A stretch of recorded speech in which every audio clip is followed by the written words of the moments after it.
Assalamualaikum Bu Eci. Waalaikumsalam, Bu Fitra. Lagi kosong ya?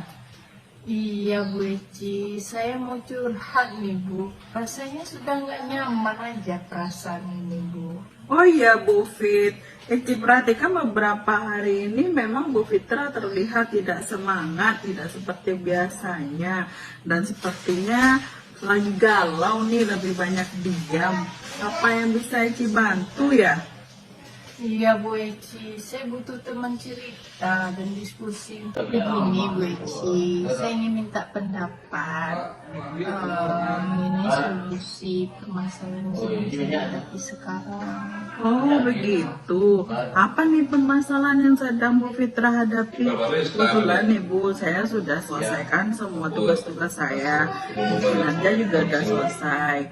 Tugas-tugas siswa sudah selesai juga saya periksa. Dan bahan mengajar untuk besok sudah saya print juga. Alhamdulillah, senang rasanya. Akhirnya Bu Eci punya banyak waktu sekarang. Iya. Begini Bu, saya merasa bingung dan tidak nyaman dengan solusi yang sedang saya hadapi saat ini. Saya tidak tahu bagaimana lagi karena hal ini sudah sangat mengganggu saya. Wah, sepertinya sangat mengganggu sekali ya Bu. Ayo ceritakan Bu, apa saja yang sedang terjadi. Semoga saya bisa membantu. Apa yang Ibu hadapi ini bisa, semoga tidak mempengaruhi kinerja Ibu lagi. Iya, Bu Eci. Karena saya merasa tidak enak hati sama Bapak Kepala Sekolah. Enak hati bagaimana Bu? Kenapa begitu Bu? Biasanya kan Ibu terlihat dekat sama Bapak Kepala Sekolah. Gini, kemarin kan jadwal supervisi saya, jadi kan Bapak Kepala Sekolah masuk ke dalam kelas saya. Jadi pada jam pelajaran yang sama Pak Supervisi, selama mengajar kan kita begini Bu Eci. Kemarin kan saya supervisi, jadi Bapak Kepala Sekolah kan masuk ke dalam kelas yang saya ajarkan. Jadi saat itu Bapak kan mencatat tuh segala kegiatan yang saya lakukan di kelas. Terus pada saat sesi refleksinya saya mendapat teguran. Oh iya. Teguran itu karena saya mengajar belum memanfaatkan media kata beliau. Jadi pembelajaran saya itu termasuk apa ya, masih gitu. Jadi seperti saya memang menggunakan fokus atau seperti itu di pembelajaran yang lain, mungkin itu yang Bapak itu tegur. Oh, jadi Bu Fitra kena tegur sama Bapak Kepala Sekolah karena tidak memanfaatkan sarana yang sudah disiapkan oleh pihak sekolah ya Bu ya. Salah satunya Infokus, padahal Infokus kan sudah ada di dalam kelas kita. Tapi saya lihat penguasaan Ibu dalam kelas itu bagus kok Bu.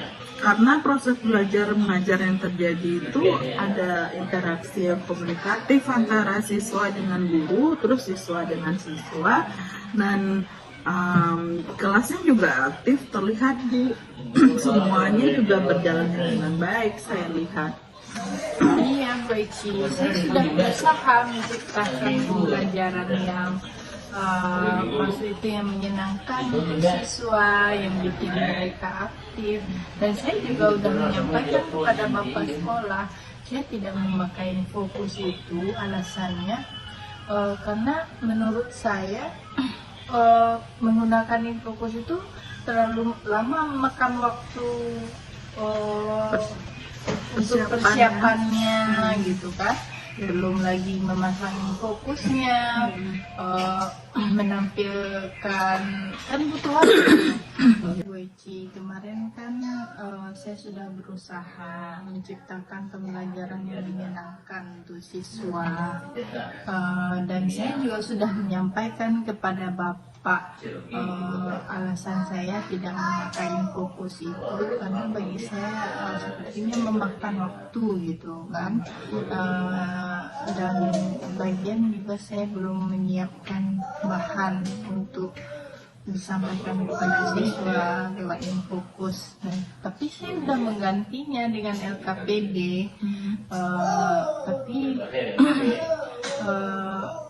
Dan saya juga mengganti dengan LKPD dan saya menjelaskan langsung kepada siswa. Tapi kata Bapak Kepala Sekolah, saya hanya melakukan pembelaan diri saja gitu. Dan karena tugas guru seharusnya kata Bapak kan harus sesuai dan mengikuti perkembangan zaman gitu. Jadi sepertinya Bapak Kepala Sekolah tersinggung dengan jawaban saya tadi. Dan sekarang saya tanya, gimana Bu Fitra bisa berpikir seperti itu? Bisa Bu Fitra ceritakan bagaimana kronologinya kejadian ketika supervisi itu? Saya sih spontan aja menjawab yang pertanyaan Bapak tadi kan. Jadi karena saya merasa tidak salah dan tidak terima ini pendapat dari Bapak Sekolah. Prinsip saya, selama materi bisa dipahami siswa dengan baik, cara apapun kan tidak penting. Lagian saya memang sering seperti itu. Bila tidak ada yang berkenan, saya akan menjawab pertanyaan dari Bapak Kepala Sekolah. Karena saya merasa tidak salah dan tidak terima pendapat beliau seperti itu. Prinsip saya, selama materi masih bisa diterima oleh siswa kan nggak ada salahnya kan. Yang penting siswa itu paham, kalau menurut saya seperti itu. Lagian saya memang sering seperti itu. Bila ada yang tidak berkenan dengan saya akan spontan menjawabnya. Gitu.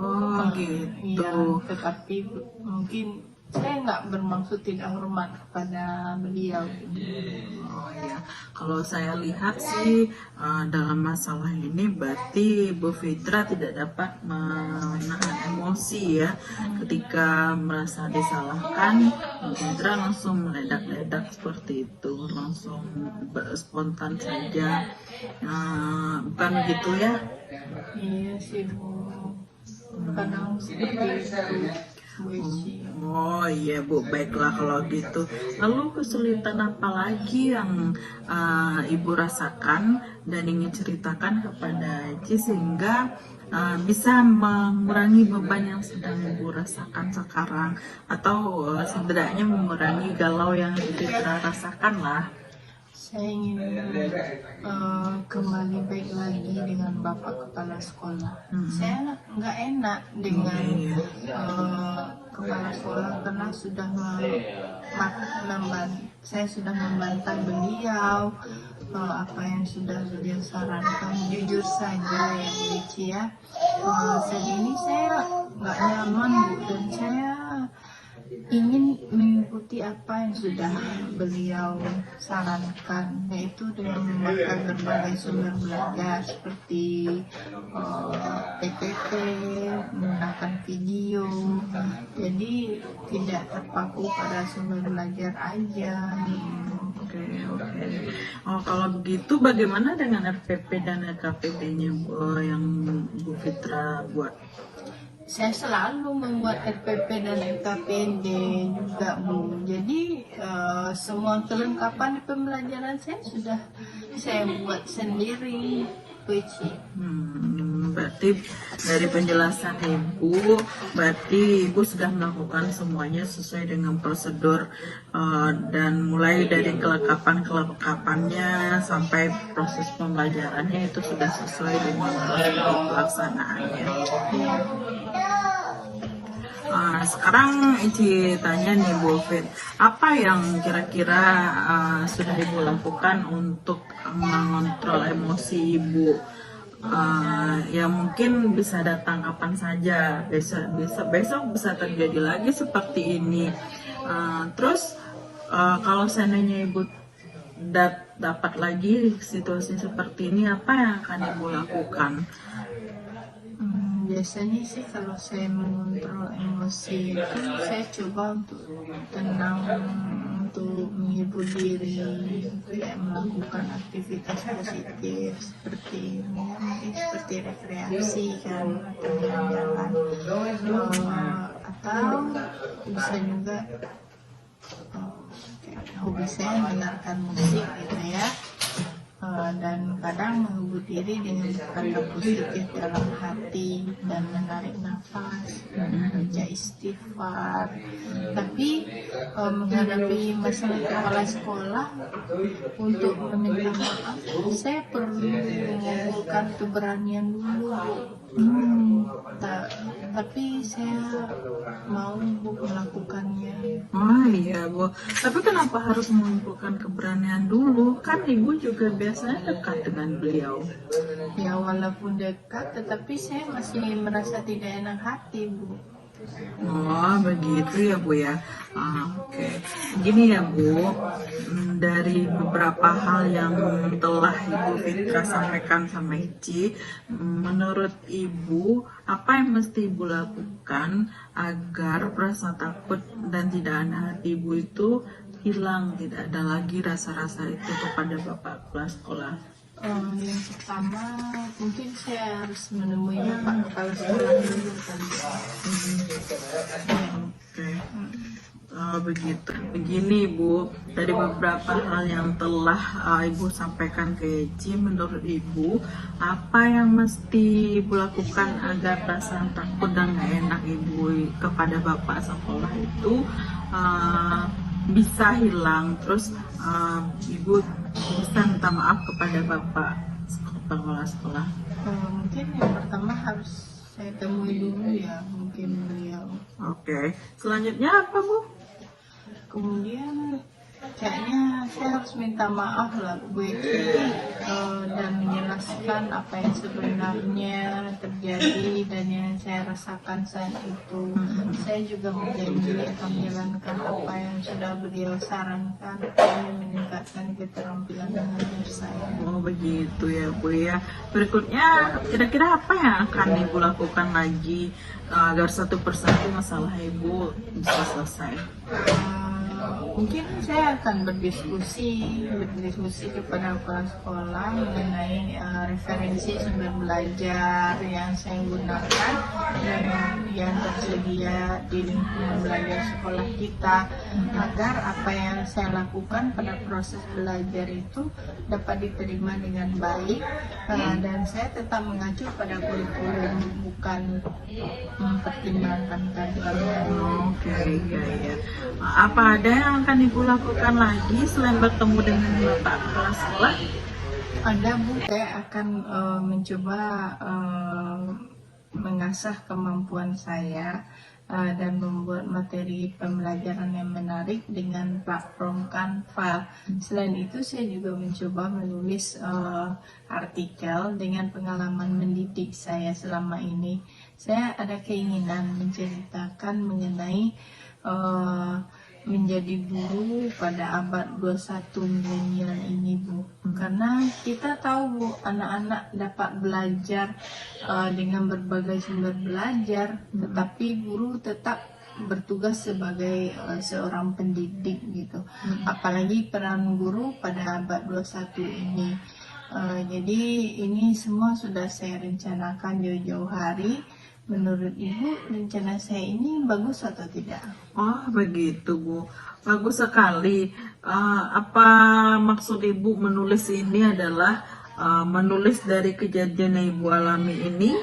Terus apa Ibu bisa merasa lebih baik dengan menulis? Atau Ibu lebih terbantu dengan Ibu melakukan menulis ini? Iya Bu, dengan menulis saya bisa menuangkan apa yang saya rasakan Kemudian saya mencari teori-teori yang relevan mengenai keadaan yang saya hadapi ini. Oh, oke. Bisakah Ibu menceritakan kembali apa yang akan Ibu lakukan? Oh ya, yang pertama saya akan menjadwalkan bertemu dengan Bapak Kepala Sekolah, minta maaf, menjelaskan situasi yang terjadi pada saat supervisi itu, dan minta beliau agar memberikan saya saran dan kritik pada pembelajaran saya. Oke, itu betul sekali ya Ibu ya. Kemudian? Mungkin selanjutnya saya akan berdiskusi dengan beliau mengenai menyiapkan perangkat pembelajaran dari melengkapi segala sumber belajar yang digunakan dan membuat kolom tentang pembelajaran selanjutnya. Bagus sekali Ibu. Saya sangat setuju sekali dengan apa yang akan Ibu lakukan tersebut. Nah, sekarang apa yang ingin Ibu capai dari pembicaraan kita hari ini? Lalu kira-kira untuk menjalankan rencana-rencana atau komitmen yang sudah Ibu lakukan tadi, kan Ibu juga mau menulis ya. Nah, Ibu itu akan melakukannya bagaimana? Yang pertama, saya akan membuat jadwal ketemu dengan kepala sekolah. Lalu saya ingin mengagendakan pada hari ini juga. Oke. Lalu kira-kira apa lagi yang akan Ibu lakukan? Iya Bu, saya akan menemui kepala sekolah. Oke. Dari komitmen yang Ibu sampaikan ini, kira-kira ada orang yang ingin Ibu bantu, ingin Ibu ajak untuk membantu Ibu? Rencana saya ingin minta bantuan Bu Eci untuk menemani ke kepala sekolah dan membantu saya melaksanakan komitmen saya. Kenapa saya, Bu? Karena saya yakin Bu Eci dapat membantu saya mengatasi masalah saya dengan melaksanakan komitmen yang saya. Baiklah. Kalau begitu saya akan menemani Ibu menemui Bapak Kepala Sekolah. Iya. Nanti kalau untuk menulis, saya mungkin akan minta bantuan sama Bu Lendra. Kenapa Bu Lendra? Ya, kan pertama beliau kan guru bahasa Indonesia ya, dan beliau juga sudah malang melintang di dunia tulis menulis ini Bu Eci. Wah, baiklah kalau begitu Bu. Saya doakan semoga apa yang ingin Ibu capai ini dimudahkan oleh Allah dan bisa menghasilkan tulisan yang bagus juga. Kemudian pembelajaran Ibu juga bisa lebih baik lagi, bisa memanfaatkan media-media yang aktual ya, up to date. Amin. Terima kasih ya Bu Eci ya, telah membantu saya mencari solusi mengenai masalah yang saya hadapi. Iya, sama-sama Bu Fitra. Oke, Bu Fitra, tadi kan kita sudah melakukan coaching ya tentang permasalahan yang timbul setelah supervisi, bahwa Bapak Kepala Sekolah menegur Bu Fitra yang tidak menggunakan infokus, padahal itu salah satu hal untuk mendukung pembelajaran yang agar siswa lebih paham, karena siswa kan suka dengan tampilan video, dengan audio, mereka lebih suka seperti itu. Nah, kira-kira kalau seandainya video yang kita lakukan tadi itu dipublikasikan ke publik, boleh nggak?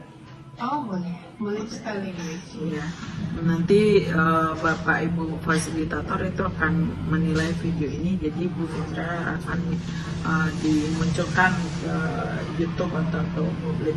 Terima kasih ya Bu. Ya, sama-sama Bu Eci. Ya.